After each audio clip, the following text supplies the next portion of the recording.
Hello नमस्कार प्यारे साथियों, कैसे हैं आप सभी लोग। आप सभी का स्वागत है हमारे भर्ती सार के यूट्यूब प्लेटफॉर्म पर। तो आज हम लोग पहुंच चुके हैं प्रैक्टिस सेट नंबर 10 पर। हिंदी के बेहतरीन प्रैक्टिस सेट सीरीज की हमारी 10वीं क्लास है। तो अपने ज़्यादा से ज़्यादा दोस्तों को, प्यारे दोस्तों को शेयर करिए और चैनल को लाइक एंड सब्सक्राइब करिए। बेल आइकन को भी प्रेस कर लीजिए जिससे लेटेस्ट वीडियो नोटिफिकेशन आपको मिल सके। तो चलिए बिना किसी देरी के स्टार्ट करते हैं हम लोग आज का पहला क्वेश्चन।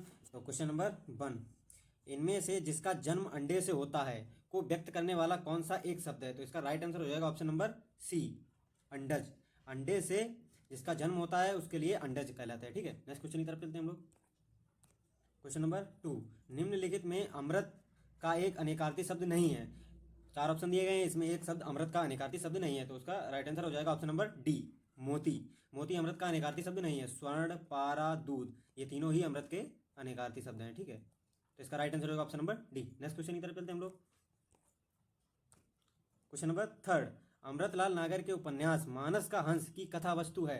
तो इसका राइट आंसर होगा ऑप्शन नंबर डी, तुलसीदास का मानसिक विकास। ठीक है, तुलसीदास का मानसिक विकास, ऑप्शन नंबर डी इसका राइट आंसर हो जाएगा। देखो, लोकप्रिय लेखक तुलसीदास जी के जीवन को आधार बनाकर इसको लिखा गया है। रामचरित मानस के जो लोकप्रिय लेखक हैं तुलसीदास जी, उनके जीवन को आधार बनाकर लिखा है अमृतलाल नागर जी ने मानस का हंस। ठीक है, तो इसका राइट आंसर होगा ऑप्शन नंबर डी। और कुछ डिस्कस कर लेते हैं हम लोग। ठीक है, नेक्स्ट क्वेश्चन की तरफ चलते हैं। क्वेश्चन नंबर 4, गंगा मैया उपन्यास के लेखक कौन है। तो इसका राइट आंसर होगा ऑप्शन नंबर बी, भैरव प्रसाद गुप्त। गंगा मैया उपन्यास के लेखक हैं। इन भैरव प्रसाद गुप्त के और कुछ हैं, मजनू का टीला, मजनू का टीला, और एक है मंजिल। ठीक है, और नागार्जुन जी के सबसे इंपॉर्टेंट हैं युगधारा, युगधारा,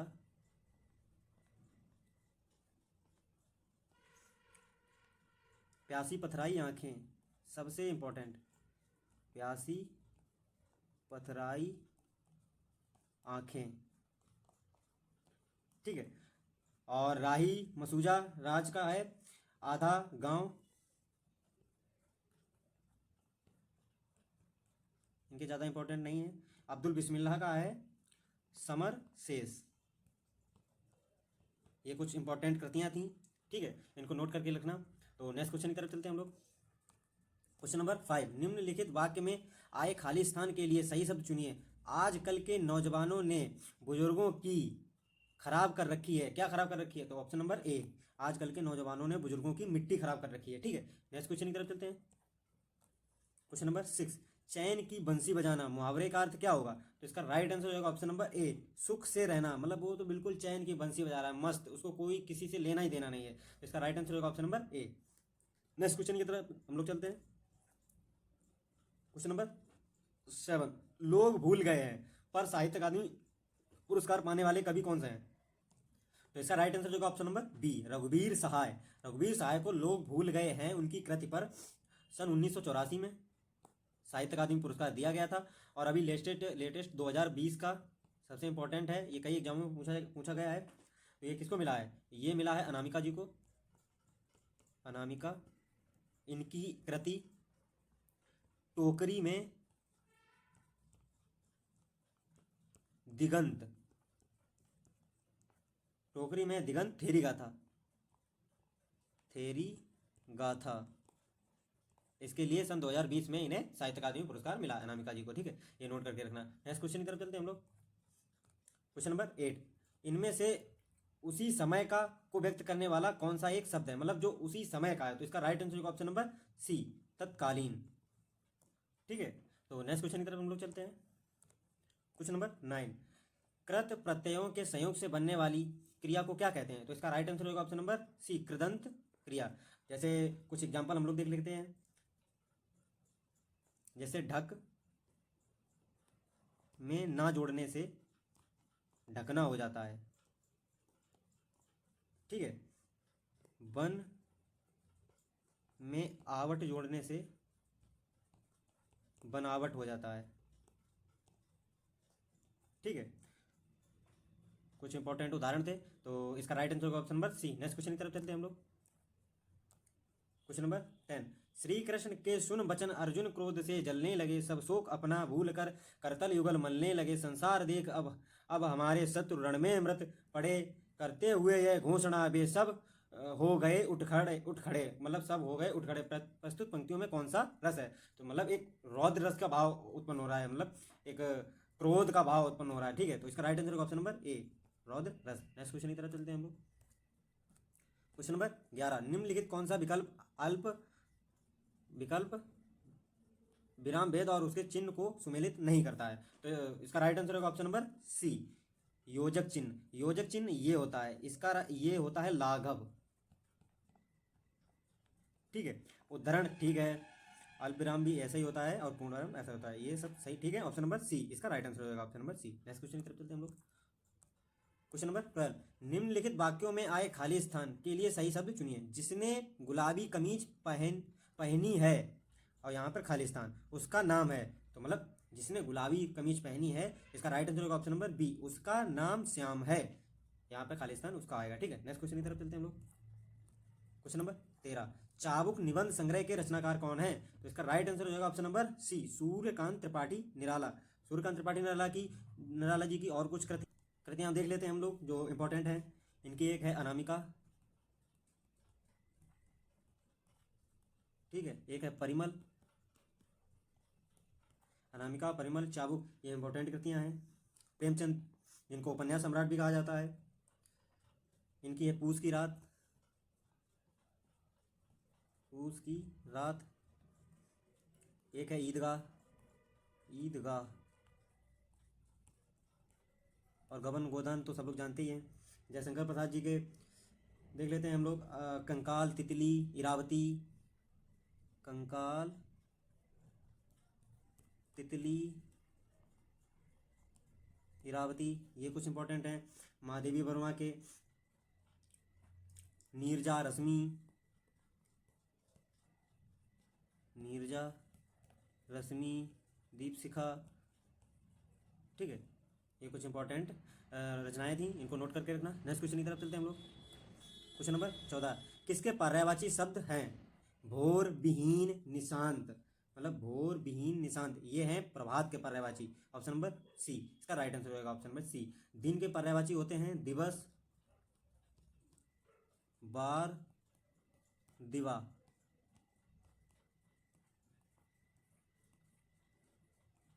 ठीक है। और शाम के पर्यायवाची होते हैं सायकाल,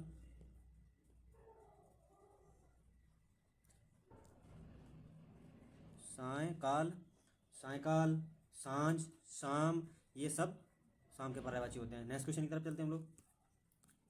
क्वेश्चन नंबर 15, तुलसीकृत शब्द में कौन सा समास विग्रह करने पर कारक कौन सा विभक्ति मिलती है? मतलब तुलसीकृत शब्द के समास विग्रह करने पर कारक विभक्ति कौन सी मिलती है, ठीक है। तो तुलसी द्वाराकृत, option number A right answer हो जाएगा, तुलसी द्वाराकृत। और इसमें समास होगा करण तत्पुरुष, करण तत्पुरुष समास, ठीक है। नेक्स्ट क्वेश्चन की तरफ चलते हैं हम लोग। क्वेश्चन नंबर 16, निम्नलिखित में से कौन सा विकल्प वाक्यांश और उसके एक शब्द का सही जोड़ा नहीं है, ठीक है। जो बहुत बोलता हो, वाचाल, ये भी सही है। जो कुछ नहीं जानता है, अज्ञ, ये भी सही है। जो मापा ना जा सके, अपरिमेय, ये भी सही है। जो अनुकरण करने योग्य हो, तो इसका होगा अनुकरणीय, अनुकरणीय। टाइपिंग मिस्टेक हो गई है कुछ, ठीक है। तो इसके राइट आंसर हो जाएंगे सारे। नेक्स्ट क्वेश्चन की तरफ चलते हैं हम लोग। क्वेश्चन नंबर 17, जो भेदा ना जा सके, वाक्यांश के लिए एक शब्द, तो इसका राइट आंसर होगा ऑप्शन नंबर सी, अभेद्य। और जो भेदा जा सके वो दुर्भेद्य होता है, ठीक है। नेक्स्ट क्वेश्चन की तरफ चलते हैं हम लोग। क्वेश्चन नंबर 18, ब्याल, उरग, पन्नग निम्नलिखित में से किसके पर्यायवाची हैं? तो इसका राइट आंसर हो जाएगा ऑप्शन नंबर डी, सांप के। सांप के ब्याग, उरग, पन्नग और भुजंग, भुजंग, नाग, ठीक है। कुछ इंपॉर्टेंट थे। हाथी के देख लेते हैं हम लोग। गज, मतंग, ये सबसे इंपॉर्टेंट है, मतंग, गज, मतंग, वारण, ठीक है। तो इसका राइट आंसर होगा ऑप्शन नंबर सी। भौरा के कुछ देख लेते हैं। भ्रंवर, मधुकर, ठीक है, नेक्स्ट क्वेश्चन की तरफ चलते हैं हम लोग। क्वेश्चन नंबर 19, यहाँ पढ़ा नहीं जाता वाक्य में कौन सा वाच्य प्रयुक्त हुआ है? तो इसका राइट आंसर होगा ऑप्शन नंबर बी, भाववाच्य। ठीक है, यहाँ पढ़ा नहीं जाता, भाववाच्य में क्रियाओं में ना तो कर्ता की प्रधानता होती है और ना ही कर्म की, केवल भाव ही प्रधान रहता है। ठीक है, मतलब ना तो कर्ता की और ना तो कर्म की, केवल सिर्फ सिर्फ भाव प्रधान रहता है। और वाच्य जो होते हैं वो 3 प्रकार के होते हैं, भाववाच्य, कर्मवाच्य और कृतवाच्य। ठीक है, 3 प्रकार के वाच्य होते हैं, वॉइस। नेक्स्ट क्वेश्चन की तरफ चलते हैं हम लोग। क्वेश्चन नंबर 20, निम्नलिखित में से कौन सा उपन्यासकार साहित्य अकादमी पुरस्कार से सम्मानित नहीं है? ऑप्शन 4 ऑप्शन दिए गए, इसमें कौन सा उपन्यासकार साहित्य अकादमी पुरस्कार से सम्मानित नहीं है? तो इसका राइट आंसर होगा option number C, Mannu Bhandari. इनको साहित्य अकादमी पुरस्कार अभी तक नहीं मिला। जैनेन्द्र कुमार को मुक्तिबोध के लिए वर्ष 1966 में साहित्य अकादमी पुरस्कार प्रदान हुआ है। भगवती चरण वर्मा को भूले बिसरे चित्र के लिए वर्ष 1961 में साहित्य अकादमी पुरस्कार प्रदान हुआ। और अमृतलाल नागर को अमृत और विष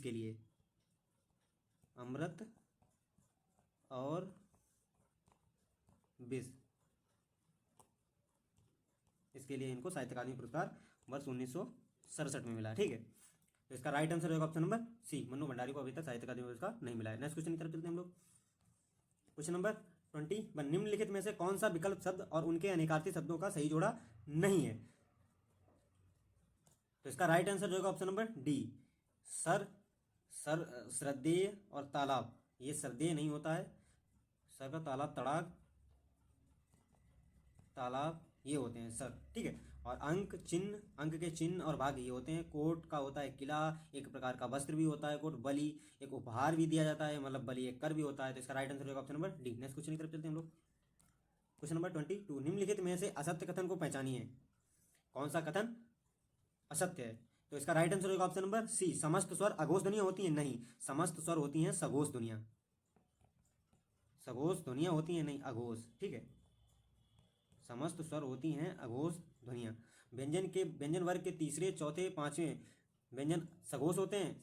ठीक है, व्यंजन वर्ग के पहले दूसरे व्यंजन अघोष होते हैं, ये भी ठीक है। सभी विसर्ग सघोष होते हैं, ये भी ठीक है। तो इसका राइट आंसर होगा option number C. Next question की तरफ चलते हैं हम लोग।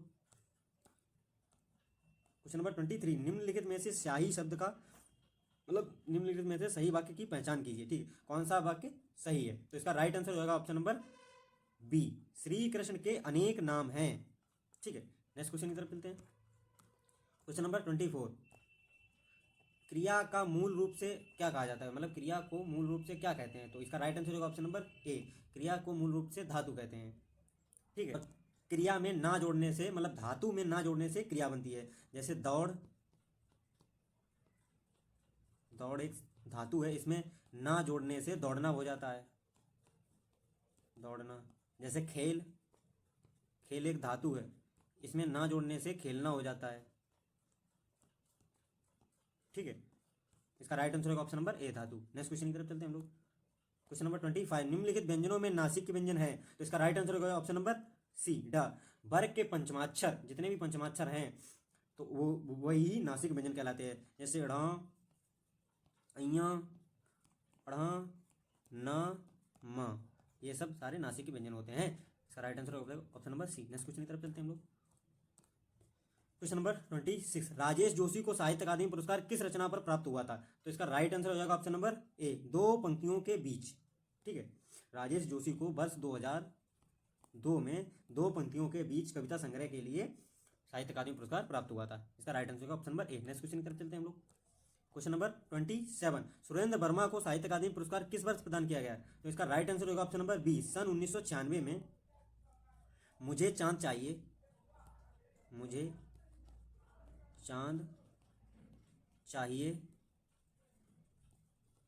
कृति पर इन्हें साहित्य अकादमी वर्ष 1996 को मिला था, सुरेंद्र वर्मा जी को। ठीक है, का राइट आंसर होगा option number B. Next question की तरफ चलते हैं हम लोग। क्वेश्चन नंबर 28, निम्नलिखित में से सही वाक्य का पहचान कीजिए। ठीक है, तो इसका right answer option number C, वह है धीमे स्वर में बोला। ठीक है, इसका राइट आंसर होगा option number C. Next question की तरफ चलते हैं हम लोग। क्वेश्चन नंबर 29, मोक्ष प्राप्त शब्द का समास विग्रह करने पर कौन सी कारक विभक्ति मिलती है? ठीक है, तो इसका राइट आंसर होगा ऑप्शन नंबर डी। इसका समास विग्रह होगा मोक्ष को प्राप्त, को प्राप्त, और इसमें कर्म तत्पुरुष समास होगा, कर्म तत्पुरुष समास होगा। ठीक है, इसका राइट आंसर होगा option number D. Next question की तरफ चलते हैं। क्वेश्चन नंबर 30, सांप छछूंदर की गति होना, मुहावरे का अर्थ क्या होता है? तो इसका राइट आंसर होगा ऑप्शन नंबर बी, असमंजस में पड़ जाना। मतलब किसी का कहावत नहीं होती है सांप छछूंदर की गति होगी, बिल्कुल असमंजस में पड़ेगा, उसको समझ में नहीं आ रहा क्या करना है क्या नहीं करना है। नेक्स्ट क्वेश्चन की तरफ चलते हैं हम लोग। क्वेश्चन नंबर 31, निम्नलिखित में से कौन सा विकल्प सुमेलित नहीं है? तो इसका राइट आंसर होगा ऑप्शन नंबर डी, जहां संदेह जहां उपमान में उपमेय का संदेह प्रकट करता है, तो ये चीज गलत दी है। ठीक है, तो संदेह अलंकार में क्या होता है? इसमें होता है उपमेय और उपमान में समता देखकर यह निश्चित नहीं हो पाता है कि कौन सा उपमेय है और कौन सा उपमान, अर्थात संदेह ही बना रहता है। ठीक है, तो इसका राइट आंसर होगा option number D. Next question की तरफ चलते हैं हम लोग। क्वेश्चन नंबर 32, भव विलास और रास विलास कृति के लेखक कौन है? तो इसका राइट आंसर होगा ऑप्शन नंबर डी, देव। ठीक है, नेक्स्ट क्वेश्चन की तरफ चलते हैं हम लोग। अब आ गए, हमारा गद्यांश आ गया है। गद्यांश को पहले रीड करेंगे, उसके बाद क्वेश्चन आंसर के आंसर देंगे हम लोग। ठीक है, चलिए रीड करते हैं। निबंध, निबंध कविता कहानी की तरह रचनात्मक साहित्य की एक विधा है, लेकिन इस शब्द का प्रयोग किसी विषय की तार्किक और बौद्धिक विवेचना करने वाले लेखों के लिए भी किया जाता है। निबंध के पर्याय रूप में संदर्भ, रचना और प्रस्ताव का भी उल्लेख किया जाता है, लेकिन साहित्य आलोचना में सर्वाधिक प्रचलित शब्द निबंध ही है। इसे अंग्रेजी के कंपोजिशन और एस के अर्थ में ग्रहण किया जाता है। आचार्य हजारी प्रसाद द्विवेदी के अनुसार संस्कृत में भी निबंध का साहित्य है। प्राचीन संस्कृत साहित्य के उन निबंधों में धर्मशास्त्रीय सिद्धांतों की तार्किक व्याख्या की जाती थी, उसमें व्यक्तित्व की विशेषता नहीं होती थी, किंतु वर्तमान काल के निबंध संस्कृत के निबंधों से ठीक उल्टे हैं, उनमें व्यक्तित्व या व्यक्तिकता का गुण सर्वप्रधान है। हिंदी साहित्य के आधुनिक युग में भारतेंदु और उनके सहयोगियों से निबंध लिखने की परंपरा का आरंभ होता है। निबंध ही नहीं, गद्य की कई विधाओं का प्रचलन भारतेंदु से होता है। यह इस बात का प्रमाण है कि गद्य और उनकी विधाएं आधुनिक मनुष्य के स्वाधीन व्यक्तित्व के अधिक अनुकूल हैं। मोटे रूप में स्वाधीनता अनुकूल मनुष्य के का केंद्रीय भाव है। इस भाव के कारण परंपरा की रूढ़ियां दिखाई पड़ती हैं। सामायिक परिस्थितियां को दबाव अनुभव होता है। भविष्य की संभावनाएं खुलती जान पड़ती हैं। इसी को साहित्य बोध कारण आधुनिक माना जाता है। ठीक है, तो अब क्वेश्चन आंसर का डिस्कस करते हैं। क्वेश्चन नंबर 33, प्रस्तुत गद्यांश का शीर्षक क्या है? तो इसका राइट आंसर होगा ऑप्शन नंबर सी, निबंध क्या है। नेक्स्ट क्वेश्चन की तरफ चलते हैं। क्वेश्चन नंबर 34, हिंदी में निबंध का प्रारंभ कब से हुआ है? तो इसका राइट आंसर होगा ऑप्शन नंबर बी, भारतेंदु युग से। नेक्स्ट क्वेश्चन की तरफ चलते हैं। क्वेश्चन नंबर 35, निबंध के संदर्भ में असत्य कथन कौन सा है? तो इसका राइट आंसर होगा ऑप्शन नंबर डी, वर्तमान काल के निबंध में व्यक्तित्व या व्यक्तिकता का गुण नहीं होता है। ठीक है, नेक्स्ट क्वेश्चन की तरफ चलते हैं।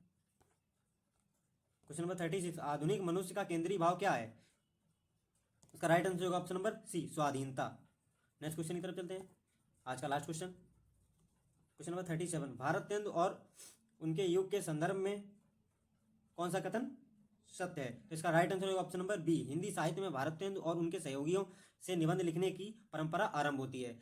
तो आज का लेक्चर यहीं पे समाप्त होता है, और ज़्यादा से ज़्यादा लोगों को शेयर करो और ज़्यादा से ज़्यादा अपने मित्रों को बताइए कि क्लास बेहतरीन यहाँ पर चलती है हमारे प्लेटफॉर्म पर। और तो मिलते हैं तब तक नेक्स्ट वीडियो में, तब तक जय हिंद जय भारत।